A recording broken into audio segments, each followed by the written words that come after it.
सुप्रभात प्यारे बच्चों, कैसे हैं आप सभी। क्या आप सभी तैयार हैं एक नए और मजेदार पाठ को पढ़ने के लिए? बहुत अच्छी। तो आइए बच्चों शुरू करते हैं हमारी ये कक्षा। आज हम पढ़ेंगे बहुत ही ज्यादा नया पाठ। ठीक है बच्चों, पाठ 4 जिसका नाम है हार की जीत।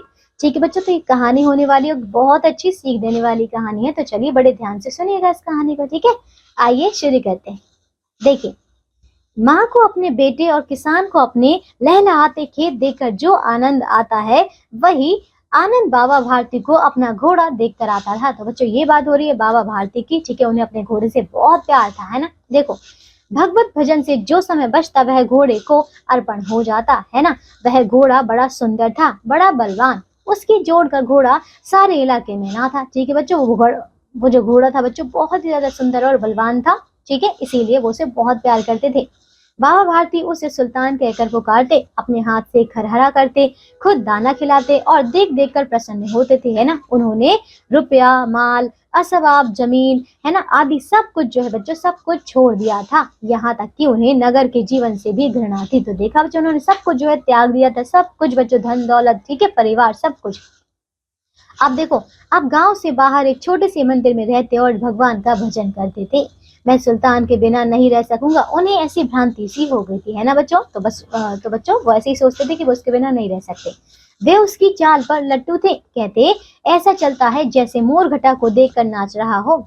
जब तक संध्या समय सुल्तान पर चढ़कर 8-10 मील का चक्कर ना लगा लेते, उन्हें चैन ना आता, है ना बच्चों। ये उनकी रोज की आदत थी। ठीक है, तो खड़क सिंह उस इलाके का प्रसिद्ध डाकू था। लोग उसका नाम सुनकर कांपते थे। होते होते सुल्तान की कीर्ति उसके कानों तक भी पहुंची, है ना बच्चों। यानी कि जो खड़क सिंह था डाकू, उसने भी सुने इसके बारे में, है ना।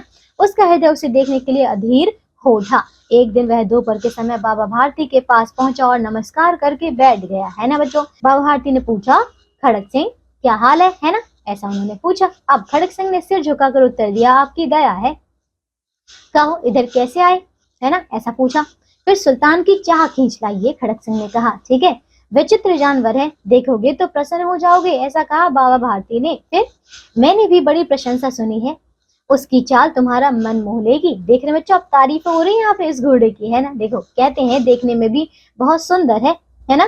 क्या कहना, जो उसे एक बार देख लेता है उसके हृदय पर उसकी छवि अंकित हो जाती है, ऐसा बाबा भारती ने कहा, है ना। बहुत दिनों से अभिलाषा थी, आज उपस्थित हो चुका हूँ, है ना बच्चों। किसने कहा, ये डाकू ने कहा। अब आगे, बाबा भारती और खड़क सिंह दोनों अस्तबल में पहुंचे। बाबा ने घोड़ा दिखाया घमंड से, खड़क सिंह ने घोड़ा देखा आश्चर्य से। उसने सैकड़ों घोड़े देखे थे, परंतु ऐसा बांका घोड़ा उसकी आंखों से कभी ना गुजरा था। सोचने लगा, भाग्य की बात है, ऐसा घोड़ा खड़क सिंह के पास होना चाहिए था, है ना। इस साधु को ऐसी चीजों से क्या लाभ, है ना। अब वो सोच रहा था कि ऐसा घोड़ा तो मेरे पास होना चाहिए था। कुछ देर तक आश्चर्य से चुपचाप खड़ा रहा, है ना। इसके पश्चात उसके हृदय में हलचल होने लगी। बालक की सी अधीरता से बोला, है ना बच्चों। अब वो बोला कि परंतु बाबा जी, इसकी चाल ना देखी तो क्या, है ना, ऐसा उसने कहा। बाबा भारती भी मनुष्य ही थे। अपनी चीज की प्रशंसा दूसरे के मुख से सुनने के लिए उनका हृदय भी अधीर हो गया, है ना। घोड़े को खोलकर बाहर लाए और उसकी पीठ पर हाथ फेरने लगे। कौन बच्चों, बाबा भारती। एकाएक उचक कर सवार हो गए। घोड़ा हवा से बातें करने लगा। उसकी चाल को देखकर खड़क सिंह के हृदय पर सांप लौट गया, है ना बच्चों। वो काफी जल भुन गया था, है ना। वह डाकू था और जो वस्तु उसे पसंद आ जाए उस पर वह अपना अधिकार समझता था। उसके पास बाहुबल था, आदमी थे और बेरहमी थी। ठीक है बच्चों, जाते जाते उसने कहा कि बाबा जी, मैं यह घोड़ा आपके पास ना रहने दूंगा। देख रहे बच्चों, अब वो धमकी देकर चला गया। बाबा भारती डर गए। अब उन्हें रात को नींद ना आती। सारी रात अस्तबल की रखवाली में कटने लगी। प्रतिक्षण खड़क सिंह का भय लगा रहता, परंतु कई मास बीत गए, वह ना आया। देखने बच्चों, पहले तो वो काफी डरते थे कि पता नहीं ये कब आकर ले जाएगा, लेकिन अब कई महीने बीत गए, वो नहीं आया, है ना। यहाँ तक कि बाबा भारती कुछ असावधान हो गए और इस भय को स्वप्न की भय मिथ्या समझने लगे। ठीक है बच्चों, की वो समझ रहे थे कि चलो हो सकता है कि कोई बुरा सपना हो, या फिर अब वो भूल ही गए थे। ठीक है, तो संध्या का समय था। बाबा भारती सुल्तान की पीठ पर सवार होकर घूमने जा रहे थे। इस समय उनकी आंखों में चमक थी, मुख पर प्रसन्नता। ठीक है, कभी घोड़े के शरीर को देखते, कभी उसके रंग को, और मन में देखो फूले ना समाते थे। ठीक है बच्चों, की बहुत प्रसन्न थे वो अपने घोड़े के साथ। एक ओर से आवाज आई, ओ बाबा, इस कंगले की सुनते जाना, है ना बच्चों। अब क्या हुआ यहाँ पे, इस कंगले की सुनते जाना, ऐसे आवाज आई। आवाज में करुणा थी, बाबा ने घोड़े को रोक लिया। देखा एक अपाहिज वृक्ष की छाया में पड़ा करहा रहा है। ठीक है बच्चों, बोले क्यों, तुम्हें क्या कष्ट है ना बच्चों, ऐसा बाबा भारती ने पूछा। अपाहिज ने हाथ जोड़कर कहा, बाबा मैं दुखियारा हूँ, मुझ पर दया करो। रामावाला यहाँ से 3 मील है, मुझे वहां जाना है, घोड़े पर चढ़ा लो, परमात्मा भला करेगा, है ना, ऐसा उसने कहा, है ना। वहां तुम्हारा कौन है, बाबा भारती ने पूछा, है ना। दुर्गादत्त वैद्य का नाम आपने सुना होगा, मैं उनका सौतेला भाई हूँ, ऐसा कहा उस व्यक्ति ने। ठीक है, बाबा भारती ने घोड़े से उतरकर अपाहिज को घोड़े पर सवार किया और स्वयं उसकी लगाम देखो पकड़कर धीरे धीरे चलने लगे। सहसा उन्हें एक झटका सा लगा और लगाम हाथ से छूट गई, है ना बच्चों। अचानक से अब क्या हुआ, अचानक से घोड़े में तेजी आ गई। उनके आश्चर्य का ठिकाना ना रहा जब उन्होंने देखा कि अपाहिज घोड़े की पीठ पर तन कर बैठा है और घोड़े को दौड़ाई लिए जा रहा है। ठीक है, उनके मुख से भय, विस्मय और निराशा से मिली हुई चीख निकल गई, है ना बच्चों। वो चिल्ला पड़े। वह अपाहिज डाकू खड़क सिंह था। आप देख रहे बच्चों कि वो जो व्यक्ति जो इतना नाटक कर रहा था अपाहिज होने का, लाचार होने का, वो कौन था, वो था बच्चों डाकू खड़क सिंह। ठीक है, तो बाबा भारती कुछ देर तक चुप रहे। ठीक है, और कुछ समय पश्चात कुछ निश्चय करके पूरे बल से चिल्लाकर बोले। अब उन्होंने कहा कि जरा ठहर जाओ, ऐसा कहा। ठीक है, खड़क सिंह ने यह आवाज सुनकर घोड़ा रोक लिया और उसकी गर्दन पर प्यार से हाथ फेरते हुए कहा। ठीक है बच्चों, प्यार से हाथ फेरते हुए कहा कि बाबा जी यह घोड़ा आप ना दूंगा, ऐसा कहा उसने। परंतु एक बात सुनते जाओ। खड़क सिंह ठहर गया, है ना बच्चों। अब वो सुनने लगा। क्या कहने बाबा भारती, बाबा भारती ने निकट जाकर उसकी ओर ऐसी आंखों से देखा जैसे बकरा कसाई की ओर देखता है और कहा, उन्होंने कहा कि यह घोड़ा तुम्हारा हो चुका है, मैं तुमसे इसे वापस करने के लिए ना कहूंगा, परंतु खड़क सिंह केवल एक प्रार्थना करता हूँ, इसे अस्वीकार ना करना, ठीक है, नहीं तो मेरा दिल टूट जाएगा, ऐसा कहा बाबा भारती ने। ठीक है, बाबा जी आगे कीजिए, मैं आपका दास हूँ, केवल यह घोड़ा ना दूंगा। ठीक है बच्चों, अब आगे। अब घोड़े का नाम ना लो, मैं तुमसे इस विषय में कुछ ना कहूंगा, मेरी प्रार्थना केवल यह है कि इस घटना को किसी के सामने प्रकट ना करना, है ना। तो वो ऐसा चाहते थे कि इस घटना ये जो हुआ है ना उसको बस किसी के सामने बताना मत, है ना। खड़क सिंह का मुंह आश्चर्य से खुला रह गया। उसे लगा कि उसे घोड़े को लेकर यहाँ से भागना पड़ेगा, परंतु बाबा भारती ने स्वयं उसे कहा कि इस घटना को किसी के सामने प्रकट ना करना, है ना, ऐसा कहा। अब वो तो आश्चर्यचकित हो गया। इससे क्या प्रयोजन सिद्ध हो सकता है। खड़क सिंह ने बहुत सोचा, बहुत सिर मारा, ठीक है, परंतु कुछ समझ ना सका। ठीक है बच्चों, हार कर उसने अपनी आंखें बाबा भारती के मुख पर गड़ा दी और पूछा, है ना, कि बाबा जी इसमें आपको क्या डर है ना। उसने सोचा कि अगर मैं बता दूंगा तो आपको क्या हो जाएगा, क्या डर है। ठीक है, तो सुनकर बाबा भारती ने उत्तर दिया। उन्होंने कहा कि लोगों को यदि इस घटना का पता चला तो वे किसी गरीब पर विश्वास ना करेंगे, जैसा कि बाबा भारती ने किया अभी। ठीक है, इस अपाहिज पर। ठीक है, तो दुनिया से विश्वास उठ जाएगा। यह कहते कहते उन्होंने सुल्तान की ओर से इस तरह मुंह मोड़ लिया जैसे उनका उससे कभी कोई संबंध ना ही रहा हो। ठीक है बच्चों, देख रहे हैं, ऐसा उन्होंने किया, है ना। अब आगे बाबा भारती चले गए, परंतु उनके शब्द खड़क सिंह के कानों में उसी प्रकार गूंज रहे थे। सोचता था कैसे ऊंचे विचार हैं, कैसा पवित्र भाव है, उन्हें इस घोड़े से प्रेम था।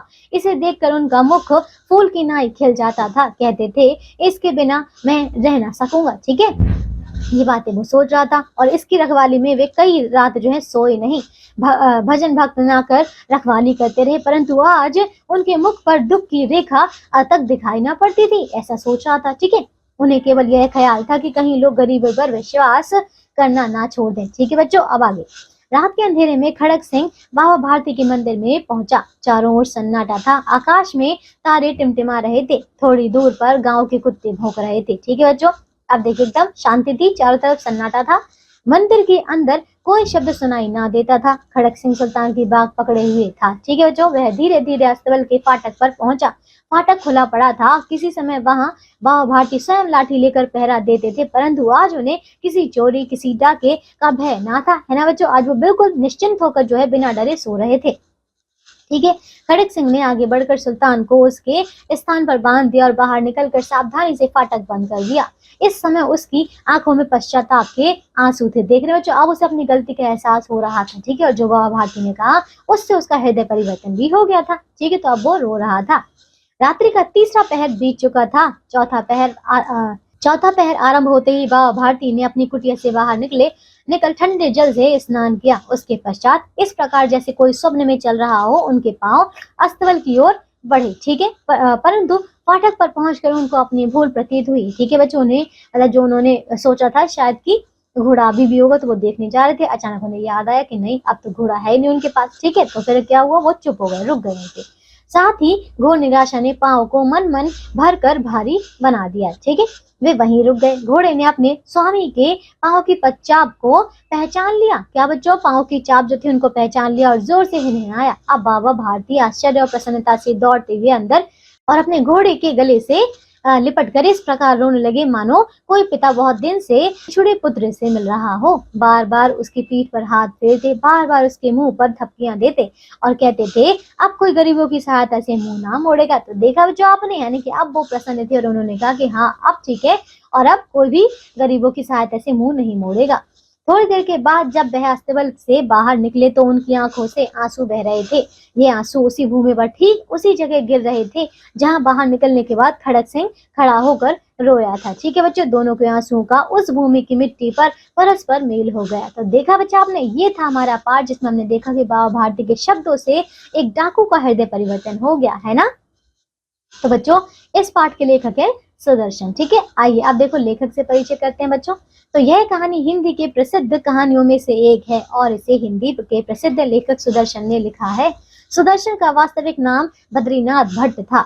उन्होंने पहली कहानी तब लिखी थी जब ये आप ही की तरह छठी कक्षा में पढ़ते थे। कब बच्चों, जब छठी कक्षा में पढ़ते थे तब लिखी थी उन्होंने पहली कहानी। ठीक है, सुदर्शन ने कहानियों के अतिरिक्त कविताएं, लेख, नाटक और उपन्यास भी लिखे। इसके अलावा उन्होंने अनेकों फिल्म की पटकथा और गीत भी लिखे। ठीक है बच्चों, आपने ये इनके बारे में, और इनका जो पूरे बच्चों की जो जन्म तिथि थी, तो बच्चों ये 1896 से 1983 तक है। ठीक है, आइए अब देखिए बच्चों इसके शब्दार्थ यानी कि सरलार्थ करते हैं। तो देखिए अर्पण, अर्पण यानी कि समर्पित, इलाका यानी कि क्षेत्र, खरहरा यानी कि खुजाना या खुजली करना। ठीक है, दाना यानी कि अनाज या भोजन, माल का अर्थ है धन, अस्वभाव यानी कि समस्त संपत्ति, लट्टू यानी कि फिदा होना, घटा यानी कि बारिश के बादल। ठीक है, फिर कीर्ति यानी कि पहचान, चाह यानी कि इच्छा, अभिलाषा का अर्थ है इच्छा। ठीक है, हलचल यानी कि क्रियाकलाप, अधीर यानी कि जिज्ञासा, बाहुबल ताकत, मिथ्या यानी कि भ्रामक, कंगला यानी कि निर्धन, करुणा का अर्थ दयनीयता। ठीक है, कराह यानी कि दुखी, आवाज। ठीक है, अपाहिज का अर्थ है किसी अंग की कमी, सौतेला यानी कि दूसरी माँ से जन्मा, लगाम यानी कि घोड़े को साधने की रस्सी, प्रयोजन मतलब। ठीक है, फूल की नाई खिलना यानी कि किसी फूल की नाई खिलना यानी कि अत्यधिक प्रसन्न, रखवाली यानी कि देखभाल करना, सन्नाटा का अर्थ है एकदम चुप्पी, पश्चाताप यानी कि गिलानी या भूल का एहसास, मन मन भर यानी कि बहुत भारी, हिनहिनाना यानी कि मुंह से आवाज निकलना। ठीक है बच्चों, तो समझ गए, ये था देखो हमारे सारे शब्दार्थ जो कि आपको याद करने हैं। तो चलिए आज के लिए सिर्फ इतना ही। मुझे आशा है आपको ये कहानी बहुत अच्छी लगी होगी। ठीक है, तो बच्चों आज के लिए सिर्फ इतना ही। अब हम मिलेंगे अगली कक्षा में, पढ़ेंगे नया पाठ। तब तक के लिए आप इसके अभ्यास के प्रश्नों को कीजिए और बच्चों इस पाठ को एक बार फिर से दोहराइए। ठीक है, अपना ध्यान भी रखिए। बाय।